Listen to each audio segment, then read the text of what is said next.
一名探洞新手困死在千米深渊，最后被救援队切成15袋打包运走。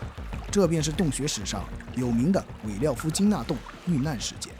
几百万年来，雨水顺着岩缝溶蚀，高加索山脉的深处被掏空成了一座庞大的地下迷宫，形成了世界上最深的4座洞穴。而最深之中还有一个更深，叫韦廖夫金纳。它的入口仅是一个3米见方的小山洞，但往下一直延伸到2212米，即使把迪拜的哈利法塔塞进去，也要叠2座半。在最深处的洞底，静静躺着一汪绿色湖泊，美得毛骨悚然。四周栖息着20多种地球上从未发现的生物，盲眼水蛭、尾蝎、马鹿，它们在这里已经生活了几千万年。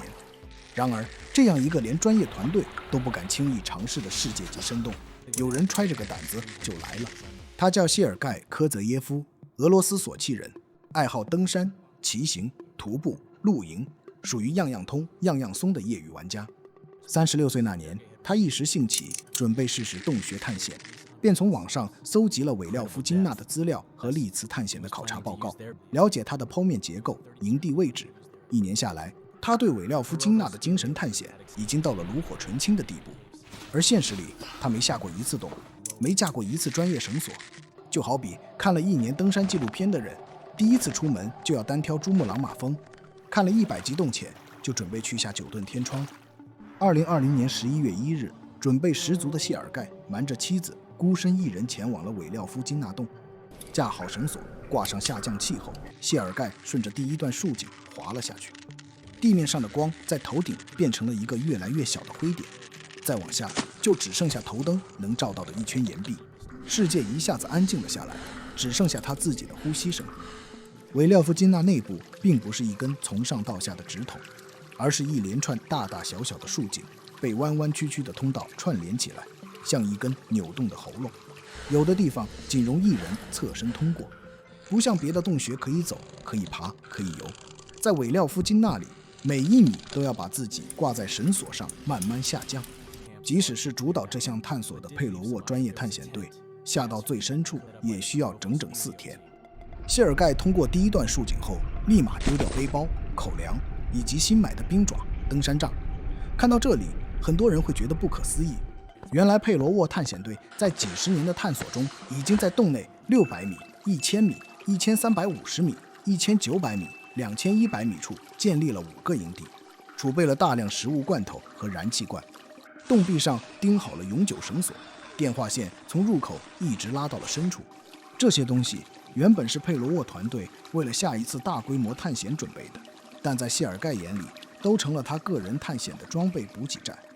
在1年多的搜集中，一份又一份的资料都在告诉他，这条路有水、有食物、有绳子、有营地，一个人也能下。丢掉自己的装备口粮后，谢尔盖很快就在旁边的岔洞里找到了3个防水耐磨的专业运输带。接着，他继续下降到了380米的临时中转点，将那里的物资口粮一扫而空，足足装了3大包。或许是太沉背不动，他只带走了其中2包。继续往下，谢尔盖到达了600米的一处天然平台，这里是佩罗沃团队设立的标准营地，有储备的食物、燃气罐、睡袋。按照专业洞穴探险的节奏，下到一个营地之后，最多休整1-2天就该继续推进。可谢尔盖在这里待了整整7天，远远超出了正常的休整时间。后来洞穴学家在复盘事故时，发现谢尔盖缺少一个很小但又非常重要的装备。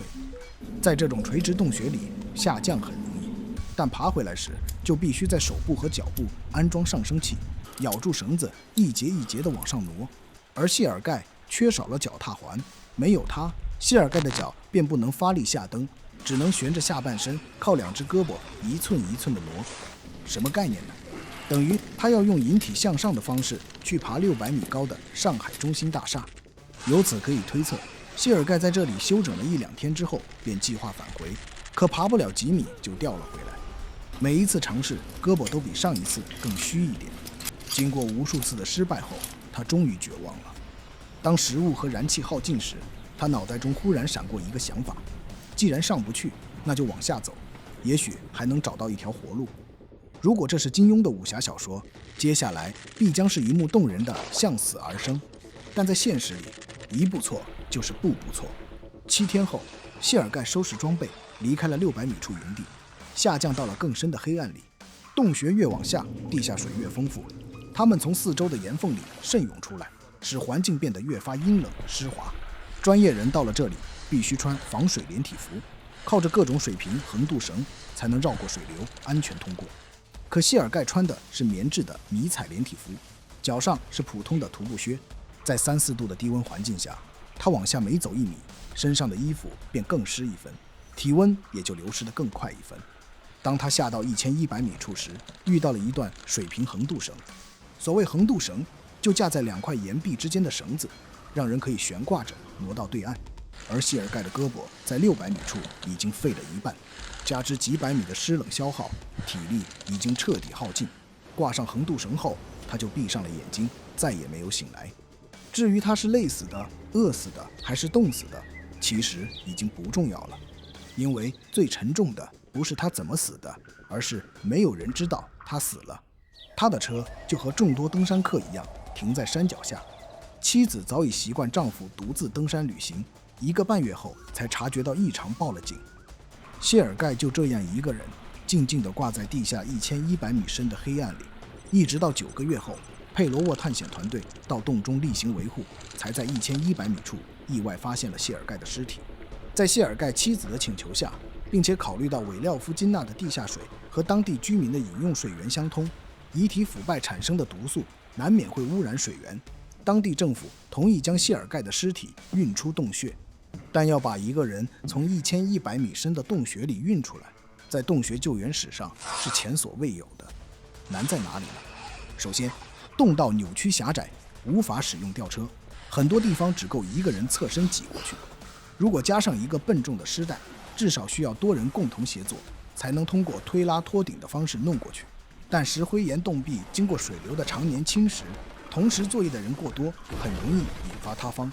其次是遗体本身，谢尔盖在地下挂了整整9个月，已经高度腐烂，就算运上去，经过洞道的挤压揉搓，也不可能保持完整性。既然是史无前例的救援，那就要用史无前例的方法。最终，经谢尔盖妻子同意，救援人员下到1100米处，将遗体切分，打包在15个袋子里，再通过接力的方式分段上传。最终，上百名救援人员历经14天的艰难险阻，才把所有尸袋成功运出洞穴。然而，关于谢尔盖的死亡，还有一个难解之谜。他身亡的上方100米处便有一个营地，他完全能利用那里的物资修整好，再寻机脱困。所以有人推测，他应该是下降时在黑暗中错过了营地，再想返回时已是力不从心了。或许你会觉得这只是一个业余爱好者的悲剧，但就在谢尔盖下井的3个月前，另一个人也死在了这片山脉里。他叫帕维尔·德米多夫，是率队首次抵达韦廖夫金纳2212米洞底的人，全世界最懂这片洞穴的人之一。就是这样一个顶级高手，在探索附近一处未知洞穴时，于300米处遭遇泥石塌方，被掩埋身亡。死在1100米的谢尔盖准备了1年，死在300米的德米多夫却准备了1辈子。这让人想起洞穴探险界流传的一句话：山洞最危险的时候，是你开始意识到自己已经走得太远了。